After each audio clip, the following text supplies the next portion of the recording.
Good afternoon. Welcome to my presentation, Liberal Democracies and the Freedom to Associate.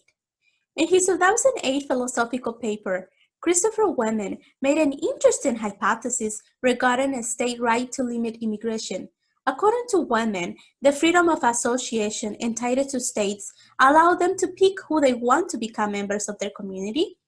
I am inclined to accept these conclusions.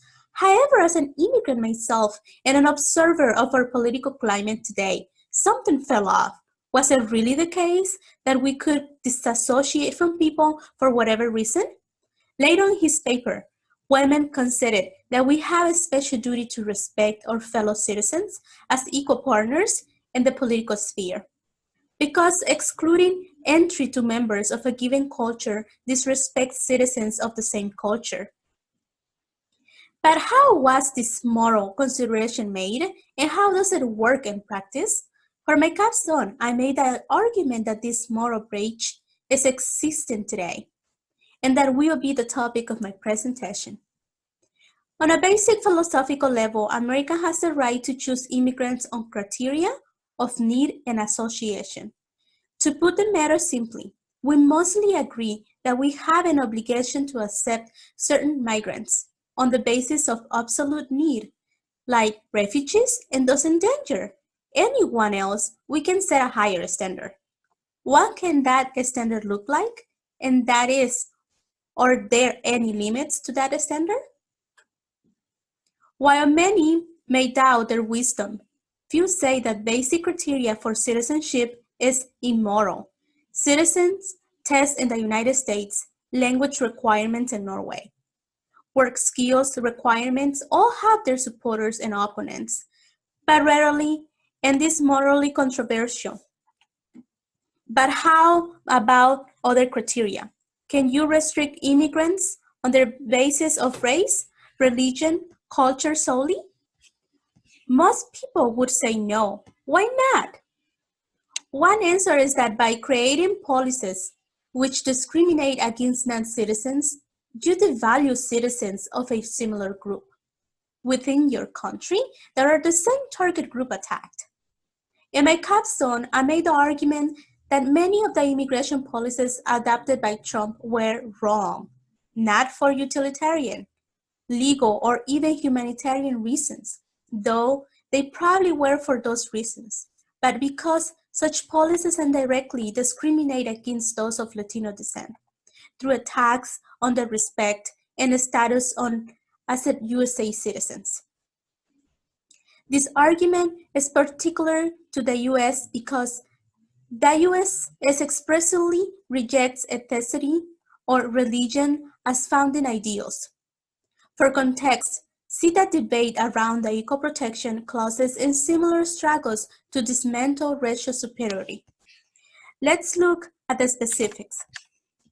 The migration protection protocols, the safe third country designation, other changes to green cards are examples of these policies in action. It is clear that these policies are, to put it simply, harsh and overwhelming effect those from Central America.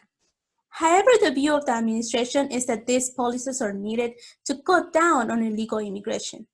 It is hard to say that these policies are in fact discrimination by themselves. Yes, they happen to affect a specific ethnic group, but they usually are explained by other justifications. So how can we know for sure what marks that line between discriminatory and not discriminatory? One theory which I adopt is that rather than assessing the effect of the policies, we can look at how they are justified to the population. By viewing how those who enact the policies justify them to the public, we can try to understand the unstated intent. Naturally, the president justifies these policies, so we can examine his characterization of the refugee system. USA Today did an analysis of the immigration rhetoric used in President Trump's rallies. Of the 64 rallies Trump has held since 2017, found that When discussing immigration, the president has said invasion at least 19 times. He has used the word animal 34 times and the word killer nearly 3 dozen times. These phrases are of course dehumanizing, but I want to pay special attention to several particular sayings mentioned in the report. One of the phrases is, "the hell out of our country," mentioned at least 43 times during his rallies. The word "our" clearly appears to a specific group of core Americans. Another is the term invasion or stop the invasion. It is not difficult to see the racial undertones in such rhetoric. But how does this relate to legitimate Latino citizens?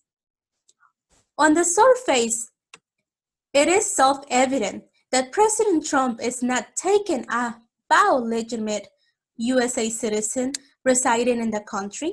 However, his rhetorical language represents a judgmental of Latino culture through his use of loaded language. The conversation morphs into a culture struggle.